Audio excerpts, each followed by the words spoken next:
Hello दोस्तों, स्वागत है आपका आपके इस यूट्यूब चैनल टूनस फॉर स्टूडेंट पर। दोस्तों इस वीडियो में हम कई तरह के बिंदुओं पर बात करेंगे। सबसे पहले अगर हम बात करें दोस्तों, यहाँ पे आपको एक एक करके बताता हूँ। तो नंबर 1 की जो बीएससी सीजीएल 3 का ये वैकेंसी आया है, ठीक है। इसमें परीक्षा जो होगा यानी प्रारंभिक परीक्षा वो कितने चरणों में होगी। दूसरा नंबर पॉइंट तो ये कि इसमें जो फ़ी रखा गया है, ठीक है, कि जो जनरल के लिए 540, ओबीसी के लिए 540, बाकी के लिए 135, और ये पीटी का है। मेंस में कितना फ़ी होता है इसके बारे में बताएंगे। यह फीस आपको कहाँ से लिया जाता है, ठीक है ना। नंबर 3 कि जो इसमें जो आवेदनकर्ता के लिए उम्र सीमा निर्धारण किया गया है, जिसमें मिनिमम उम्र सीमा 1/8 रखा गया है, 1/8/2021। ये क्यों रखा गया है, इसके ऊपर कई सारे लोग सवाल भी कर रहे हैं, तो इसको भी हम आपको बारीकी से समझाऊंगा और विथ प्रूफ के साथ समझाऊंगा। नंबर 4 दोस्तों कि बीएसएससी के द्वारा, चाहे वो इंटर लेवल स्तरीय हो, सीजीएल स्तरीय हो या फिर मैट्रिक लेवल स्तरीय हो, जब भी बहाली आती है तो जब उनकी अनुशंसा कर दी जाती है, यानी कि दोस्तों उनका मेरिट लिस्ट घोषित कर दिया जाता है, तो मेरिट के बाद जो है कितने दिनों के बाद उनकी ज्वाइनिंग उनके विभाग में हो जाती है, उसके बारे में हम यहाँ पे बात करेंगे। और इसके अलावा अन्य चीज़ों पर भी बातें होगी जो मैं अभी नहीं बता पा रहा हूँ, धीरे धीरे वीडियो में आपको समझ में आ जाएगी। तो चलिए दोस्तों स्टार्ट करते हैं इस वीडियो को। और चैनल पर नए आए हैं तो चैनल को सब्सक्राइब करके बेल आइकन दबा दीजिएगा, ताकि हर एक अपडेट और ऐसी अनोखी चीज़ों पर आप लोग अच्छे तरीके से समझ पाएँ। चलिए आगे बढ़ते हैं। तो दोस्तों सबसे पहले हम उस सवाल को लेते हैं जिस पर कई सारे छात्र जो है और छात्र नेता ने भी जो है सवाल उठाया है कि जो भर्ती आई उसमें उम्र सीमा जो है वो 1/8/2021 क्यों रखा गया, ठीक है। तो इस पर हम लोग एक बार समझने की कोशिश करते हैं। दोस्तों इसमें लिखा क्या है कि अभ्यर्थी की उम्र सीमा गणना जो है 1/8/2021 के आधार पर की जाएगी, परंतु वैसे अभ्यर्थी जो दिनांक 1/8/2015 को सरकार द्वारा निर्धारित तारीख तक उम्र सीमा निर्धारित करते हैं, वो भी इस तिथि को निर्धारित शैक्षणिक योग्यता धारण करते हो, तो उम्र सीमा के आधार पर सामान्य प्रशासन विभाग के प्राप्तांक संख्या देख लीजिएगा यहाँ पे 212 दिनांक 23/1/2006 के आलोक में इस परीक्षा के लिए पात्र होंगे। तो ये जो डेट है इसको आप देखिएगा, एक बार ये डेट देख लीजिएगा 1/8/2021। तो आइए हम इसको प्रूफ के साथ बताते हैं आखिर क्यों ऐसा रखा गया है। और एक चीज़ दोस्तों यहाँ पे मैं आपको बताना चाहूँगा कि देखिए यहाँ पे जो पॉइंट नंबर रखा गया ना, ये उम्र सीमा में, ये पॉइंट नंबर 4 रखा गया। क्यों रखा गया इसका हम भी जिक्र करेंगे इस वीडियो में। तो दोस्तों देखिए, बिहार सरकार कार्मिक एवं प्रशासनिक सुधार विभाग के संकल्प की संख्या में अगर बात करें हम, तो ये देखिए ये डेट है 16/7/2007, और इसके पॉइंट नंबर 4 में हम लोग चलते हैं। दोस्तों यहाँ पे देखिए बताया गया कि मार्गदर्शन दिया गया। देखिए, बिहार लोक सेवा आयोग और बिहार कर्मचारी चयन आयोग द्वारा प्रतियोगिता परीक्षाओं का संचालन एवं अनुशंसा करने के परियोजनार्थ कतिपय बिंदुओं पर मार्गदर्शन। तो दोस्तों हम पॉइंट नंबर 4 में चलते हैं। नीचे देखिए पॉइंट नंबर 3, उसके बाद नीचे 4 आएगा, ठीक है। देखिए ये पॉइंट नंबर 4 में आप ध्यान से देखिएगा क्या लिखा हुआ है। इसमें लिखा हुआ है कि उम्र निर्धारण हेतु कट ऑफ डेट 1 अगस्त होना चाहिए, जो कि पूर्ववत रहेगा। यानी कि जो पहले भी 1 अगस्त था, आज भी 1 अगस्त इन्होंने कहा है, और किंतु इस प्रसंग में निर्गत प्राप्तांक 212 दिनांक 23/1/2006 का अनुपालन आवश्यक होगा। दोस्तों बीएसएससी ने भी वही किया है कि जो कट ऑफ डेट है यानी कि न्यूनतम उम्र सीमा अगस्त में रखा गया है, और साथ ही जो इस नियम का भी उन्होंने पालन किया है। यानी इस नियम के तहत अधिकतम उम्र सीमा में लाभ मिलना चाहिए, जो कि 2015 उन्होंने रखा है, ये नहीं कि उन्होंने 2022 रखा हो, ठीक है। तो आप देख सकते हैं। उसके बाद देखिए यहाँ पे बताया गया कि सरकारी सेवा में भर्ती हेतु न्यूनतम आयु जो है स्नातक योग्यता वाले मामलों में 21 वर्ष और स्नातक से कम वाले में 18 वर्ष हो रहेगी। अधिकतम आयु वही रहेगी जो राज्य सरकार कार्मिक एवं प्रशासनिक सुधार विभाग के संकल्प के तहत आरक्षण कोटिवार समय समय पर निर्धारित की जाती है, ठीक है। तो ये चीज़ें दोस्तों देख सकते हैं। बाकी भी उम्र सीमा के तहत यहाँ पे बहुत कुछ बताया गया है, जो आप लोग यहाँ पे देख लीजिएगा। चलिए दोस्तों अब हम आगे बढ़ते हैं। और देखिए ये जो आप देख रहे हैं ना, उसमें विज्ञापन में जो परसेंटेज ये सब लिखा गया है कि कितना क्वालिफाइंग जो है होना चाहिए, मिनिमम क्वालिफाइंग मार्क्स। तो यहाँ पे सारा डेटा जो यहाँ पे देख रहे हैं वो चीज़ें आपको वहाँ पे भी मिलने को जाएगी, ठीक है। आगे बढ़ते हैं। चलिए दोस्तों अब अगले पॉइंट पर बढ़ते हैं कि ये जो परीक्षा शुल्क रखा गया है, बहुत से छात्र जो है वो परेशान है, कहते हैं कितना रुपये फीस क्यों रखा गया है। तो मैं बता दूं दोस्तों, यहाँ पे देखिए सामान्य वर्ग, पिछड़ा वर्ग, अत्यंत पिछड़ा वर्ग के पुरुष अभ्यर्थी के लिए 540 और बाकियों के लिए 135 रखा गया है। ये पीटी का है, ठीक है, यानी प्रारंभिक परीक्षा का। और मेंस के लिए कितना फ़ी होगा वो भी मैं आपको आज ही बता देता हूँ, ठीक है। आप लोग समझ लीजिएगा, ज़्यादा मान लीजिए भविष्य में कहीं ज़्यादा लेता है तो आप लोग उसका विरोध भी कर सकते हैं। तो आइए हम इसको जानते हैं। तो दोस्तों यहाँ पर आप देख सकते हैं कि बिहार लोक सेवा आयोग, बिहार कर्मचारी चयन आयोग, बिहार तकनीक सेवा आयोग, बिहार राज्य विश्वविद्यालय सेवा आयोग, बिहार पुलिस अवर सेवा आयोग, केंद्रीय परिषद सिपाही भर्ती द्वारा आयोजित परीक्षाओं के लिए परीक्षा शुल्क, यानी सभी भर्ती आयोग के बारे में यहाँ पे डिटेल में दिया गया दोस्तों। यहाँ पे बिहार सेवा आयोग का है, बिहार लोक सेवा आयोग का, जिसमें आप लोग देख सकते हैं कि मिनिमम जो इसमें रखा गया है, जो जनरल वर्ग और उस पिछड़ा अत्यंत पिछड़ा वर्ग के लिए 600 रुपये रखा गया है, ये पीटी का, मेंस में 750।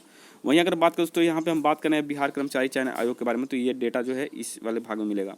तो देखिए यहाँ पे लिखा गया कि सामान्य वर्ग, पिछड़ा वर्ग, अत्यंत पिछड़ा वर्ग के लिए 540 रुपया और मुख्य परीक्षा के लिए 675 रुपया। अनुसूचित जाति, जनजाति, आरक्षित महिला बिहार राज्य के अस्थायी निवासी जो होंगे उनके लिए 135 रुपया महिलाओं और SC/ST वालों के लिए। वहीं मुख्य परीक्षा में 180 रुपया यहाँ पे रखा गया है। और यहाँ पे देख सकते हो दोस्तों, ये बिहार राज्य के बाहर के लोगों के लिए 540 रुपया पीटी में और मेंस में 675 रुपया यहाँ पे रखा गया है। उसी तरह से आप बाकी का भी देखना चाहते हैं तो इसका स्क्रीनशॉट ले लीजिएगा, ताकि भविष्य में आप देख सकते हैं। लेकिन मिनिमम सभी का सेम टू सेम यहाँ देखने को मिलेगा, सिर्फ इनका छोड़ करके, BPSC का छोड़ करके बाकी सब में सेम टू सेम यहाँ पे परीक्षा का फ़ी रखा गया है। तो ठीक है, ये भी क्लियर हो गया आपको। अब दोस्तों हम बात करते हैं कि जो BSSC CGL 3 है वो कितने चरणों में होगी, क्या इसका PT ही सिर्फ होगा या फिर मेंस भी होगा। दोस्तों यहाँ पे बताया गया कि किसी भी स्तर की परीक्षा के लिए समीक्षा के बाद 40,000 से कम आवेदन पर प्रारंभिक परीक्षा सामान्यतः नहीं ली जाएगी, यानी कि एक ही परीक्षा होगा। लेकिन यहाँ पे BSSC CGL 3 में लाखों फॉर्म भरने वाले, यानी कि यहाँ पे PT एग्जाम तो होना तय है। दोस्तों बिहार SSC के 2018 में एक नियम जो है निवाली बनी थी, संशोधित निवाली, उसके तहत अगर 4 लाख से अधिक फॉर्म गिरते हैं, जैसे 4 लाख से अधिक फॉर्म अगर किसी भी परीक्षा में गिरती है तो उसके लिए विभिन्न चरणों में एग्जाम होगा, यानी कि एक दिन में सिंगल एग्जाम नहीं होने वाला है, या एक शिफ्ट में नहीं होगा, यानी कि 2 शिफ्ट, 4 शिफ्ट, 6 शिफ्ट में ये एग्जाम होगा 4 लाख से अधिक फॉर्म गिरने पर। तो BSSC CGL 3 में आज के डेट की अगर बात करें तो लगभग 2.5 लाख फॉर्म गिर चुके हैं, जो कि मैंने रिसेंट डेटा से पता किया है। तो जाहिर सी बात है दोस्तों, यहाँ पर 8 से 10 लाख फॉर्म गिरने वाले हैं, यानी कि परीक्षा जो आपकी एक शिफ्ट में ना होकर के 3-4 शिफ्टों में होने वाली है। ठीक है, उसके बाद आपका मुख्य परीक्षा भी होगा। चलिए आगे बढ़ते हैं। अब दोस्तों फाइनली हम बात करते हैं कि BSSC CGL द्वारा हो, चाहे इंटर लेवल द्वारा हो, या फिर कोई अन्य परीक्षा जो BSSC करवाती है, उसमें मेगा सूची प्राप्त होने के बाद, यानी कि मेरिट आने के बाद कितने समय लगते हैं आपको ज्वाइनिंग में, यानी कि आपको विभागीय पत्राचार करने या फिर विभाग में ज्वाइनिंग में कितना समय दिया जाता है। तो पहले हम इस पॉइंट को जानते हैं कि मेगा सूची प्रारूप तैयार करने के पश्चात आयोग द्वारा सामान्य प्रशासन विभाग के सहयोग से प्रमाण पत्रों की प्रारंभिक जांच एवं स्वास्थ्य जांच करवाई जाएगी। यानी कि दोस्तों आपका एक मेडिकल टेस्ट होगा, वो टेस्ट आपका खुद से भी करवा सकते हैं, जो कि आपको निश्चित कोई मेडिकल या अस्पताल भेज दिया जाता है, जहां से आप अपना जांच करवा करके उनको सर्टिफिकेट जमा कर सकते हैं। उसके बाद अंतिम अनुशंसा संबंधित विभाग को भेजी जाएगी। संबंधित विभाग भी प्रमाण पत्रों की जांच के पश्चात अभ्यर्थी का पूर्ववत सत्यापन करा लिया जाएगा। ठीक है, अब हम जानते हैं कि कितने समय में आपका जो है मेरिट के बाद आपको ज्वाइनिंग मिल सकती है। आइए जानते हैं। एक पॉइंट मैं आपको बताना भूल गया दोस्तों, यहाँ पे देखिएगा ध्यान से कि विज्ञापन के प्रकाशन उपरांत मात्र एक पत्र यानी वस्तुनिष्ठ की परीक्षा रहने पर परीक्षा फल अधिकतम 6 माह में, केवल मुख्य परीक्षा होने पर परीक्षा फल अधिकतम 9 माह में, तथा 1 से 2 विषय प्रारंभिक परीक्षा के बाद मुख्य परीक्षा एवं तत्पश्चात साक्षात्कार होने की स्थिति में परीक्षा फल अधिकतम जो है 1 वर्ष में प्रकाशित कर दिया जाएगा। यानी दोस्तों यहाँ पे बताया गया है कि अगर आपका जो मेंस है वो सिंगल पेज होता है तो आपको 9 महीने में, अगर मेंस 2 पेपर में होता है यानी कि हिंदी और उसके साथ सामान्य ज्ञान जैसा होता है तो 1 वर्ष लिया जाएगा। लेकिन BSSC ऐसा नहीं करती है, थोड़ा और पहले भी दे दिया करती है, इसलिए आप लोग घबराइए नहीं। यहाँ पे नियम के अनुसार तो चलना नहीं चाहती है, नियम के पहले भी वो काम कर लेती है। ठीक है, अब दोस्तों हम सबसे पहले बात करेंगे उन छात्रों के बारे में जिनकी अनुशंसा हो जाती है, मेरिट लिस्ट आ जाता है। ठीक है, तो उनको कैसे और कितने दिनों में जो है ज्वाइनिंग मिलती है, तो आइए हम आपको दिखाते हैं। तो दोस्तों ये देखिए पॉइंट नंबर 12 से हम लोग पढ़ते हैं, ध्यान से समझिएगा कि संबंधित विभाग प्राप्त मेगा सूची के आधार पर उनके पूर्ववत सत्यापन यानी पुलिस वेरिफिकेशन, स्वास्थ्य परीक्षण यानी मेडिकल तथा प्रमाण पत्र सत्यापन की कार्रवाई 1 माह के अंदर करेगा। ठीक है, यानी कि मेगा सूची के बाद यानी मेरिट के बाद की बात कर रहे हैं। और पूर्ववत सत्यापन संबंधित निर्गत प्राप्तांक 18-59 दिनांक इतना के और तथा उसके साथ संलग्न सत्यापन प्रपत्र का अनुपालन अवश्य होगा।